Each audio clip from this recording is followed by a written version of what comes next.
நான் துளசி பாக்கியராஜ் விருதாச்சலத்துல இருந்து பேசுறேன். ஏன்னா நிறைய பேர் கேக்குறீங்க என்ன ஊர்ல இருந்து பண்றீங்க மென்ஷன் பண்ண மாட்டீங்கன்றது.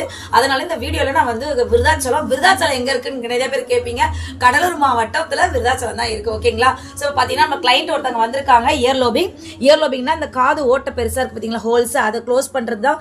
நிறைய பேர் வந்து இது என்ன பண்றது யோசிச்சுட்டு இருப்பீங்க. சோ இயர்லோபிங் பண்ணீங்கன்னா சூப்பரா வந்து காது வந்து ஹோல்ஸ் வந்து க்ளோஸ் ஆயிரும். அதை எப்படி பண்றதை பார்க்கலாம் வாங்க.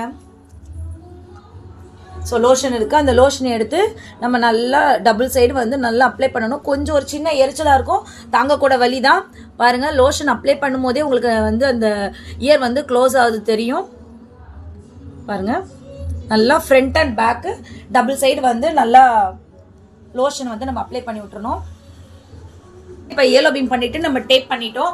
ஸோ பார்த்தீங்கன்னா இப்போ என்னன்னா இன்ஸ்ட்ரக்ஷன் தான். ஸோ 10 டேஸ்க்கு பார்த்தீங்கன்னா நீங்கள் வந்து தலையில தண்ணி படக்கூடாது. நம்ம சொல்றதை கரெக்டாக நீங்கள் ஃபாலோ பண்ணீங்கனாலே இயர்லோபிங் சூப்பராக வந்துடும். 10 டேஸ் கழிச்சு நம்ம கிட்ட வந்தோம்னா திரும்ப நம்ம ட்ரெஸ்ஸிங் பண்ணி விடுவோம். ட்ரெஸ்ஸிங் பண்ணதுக்கப்புறம் கன் ஷூட் பண்ணுவோம். ஸோ நிறைய பேர் பார்த்தீங்கன்னா பெரிய பெரிய ஹோல்ஸ் இருக்கு, பெரிய பெரிய ஸ்டெட் போடணும் யோசிச்சு சொல்லிங்க. சூப்பராக இயர்லோபிங் மட்டும் பெரிய பெரிய தோடு போட்டு என்ஜாய் பண்ணிக்கலாம். நன்றி, வணக்கம்.